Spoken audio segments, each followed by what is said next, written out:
Magre-reverse naman tayo, hazard ikaw. Ito mo i-manage ang iyong sasakyan dahil manual ito kapag ikaw ay magre-reverse. So kapag siyempre magre-reverse ka, ang tingin mo ay sa likod. Tingnan mo yung left and right mo. So kung paano mo minamanage ngayon ang iyong manubela nung ikaw ay tumatakbo ng pauna, ganun din yan i-manage ang manubela mo pag paatras. I mean na kapag ikaw ay pupunta sa kanan, kanan din ang kabig. Ganun din kapag pupunta kaliwa. So ang goal mo pa rin dyan ay dapat nasa ka pa rin sa linya mo, no? So pag tingin mo na dumidikit sa kanan, dadalhin mo sa kaliwa. And then, lagi mong igigitna ang iyong sasakyan. Kita mo yung ginawa natin kanina pa forward, yung stop and go. Opo. Na hindi ka nagbe-brake. Yung Opo. kinokontrol mo lang siya sa clutch at saka sa gas. Ganon din ang gawin mo dyan sa atras. Okay, let's go.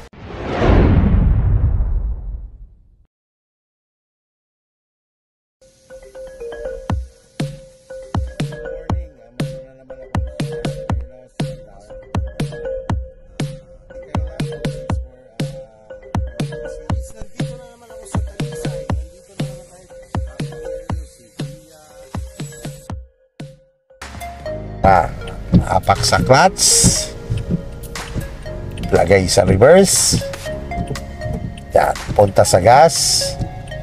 Okay, tapos sige, dahan-dahan bitawan ang clutch. Sige, tuloy-tuloy lang, okay lang yan.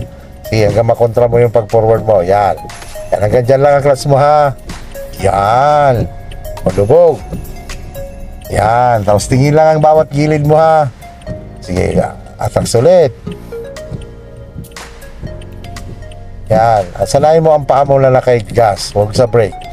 Yan, lubog. Basta't pag umaangat ang clutch mo, sanayin mo rin ang paa mo na nagagas kang bahagya.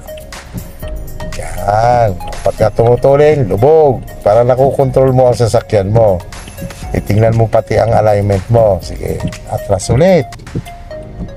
Yan. Tingnan mo lang kung saan ka maluwag, saan ka dumidikit. Kontrolado mo lang talaga. So, lumuluwag ang kanan mo. Yan, dalan mo ng konting 1/4 sa kanan. Yan, sige, atras. Balik sa gitna. Balik sa gitna mo na, Bena. Tingnan mo lang gilid mo. Yan, atras lang bahagya. Yan, bitaw lang ng konti sa clutch para konti lang din ang atras niya. Tingnan mo lang yung bawat gilid mo. Yung direksyon mo. Dumidikit ka sa kanan, dadali mo ng bahagya sa kaliwa. Okay. Sige. Yan, kaliwa pa, konti. O, gitna mo manubela mo. Gitna. Yan. Malubog lang ulit. Kapag nasa gitna ka naman, huwag mo nang babaguhin.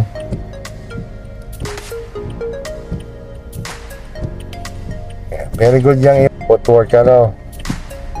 Ganyan lang kapag umatas kasi preparation yan sa parking mo eh. Ang purpose natin dyan, management mo sa clutch, in the same time yung management mo sa alignment mo na ang tinitingnan mo lang ay yung mga side mirror mo. Yan, luwag ka ulit sa kanan, punta ka ulit bahagya sa kanan. Okay, kanan ka pa konti. Huwag mo intindihin yung dump truck na yan. Mag-focus ka lang sa ginagawa mo. O, diretso mo lang manubela mo. Kanan pa bahagya. Kanan pa, sige, kanan lang bahagya. Sige, tugas ng bahagya. Bitaw sa clutch. Up, tuwid ang manubela. Up, kaliwa, kaliwa, kaliwa. Di kaliwa pa. Di atras. Gasig-gasig ang bahagya. Diretso manubela. Yan.